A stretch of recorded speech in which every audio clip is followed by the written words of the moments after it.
Now, South Sudan's incumbent president, Salva Kiir, and his main opponent, former Vice President Riek Machar, have signed to a revitalized peace deal. The signing done in the Ethiopian capital, Addis Ababa, took place on Wednesday. It was brokered by the Intergovernmental Authority on Development, IGAD. This new agreement partly reproduces previous intermediate agreements. The signing opens an 8-month pre-transition, followed by a 3-year transition, with elections at the end of the year. Meanwhile, Salva Kiir continues his presidential term. As for his main opponent, Riek Machar, he became the first vice president of South Sudan. With us now is our correspondent from South Sudan, Riek Machar. Riek, welcome to the program. And how has it been in Juba, where you are, especially with the news of the peace deal? What's the feeling? Yes, I'm in Juba. As the South Sudanese warring parties signed the final peace deal on Wednesday in Ethiopia, after months of dialogue and negotiation, the news was received with mixed reactions by the citizens of South Sudan. But the majority of the citizens hope that this latest deal will end almost 5 years of conflict that has killed 10,000 people and displaced over 5 million people from their homes. Though the implementation part is putting a pen on paper, there's a little hope this peace will not collapse like the previous agreement signed in 2015 and collapsed just in a month. In spite of that, there is a concern about the parties' level of commitment to this agreement and to the ceasefire.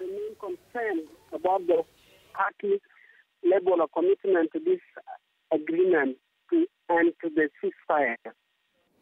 Then, so we hear that there will be an 8-month pre-transitional period. Could you tell us more about this and how are things likely to turn out?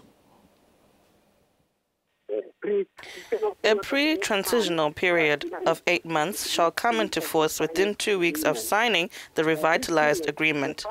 At this period, the parties are expected to commit to their people and the international community that they will not return to war.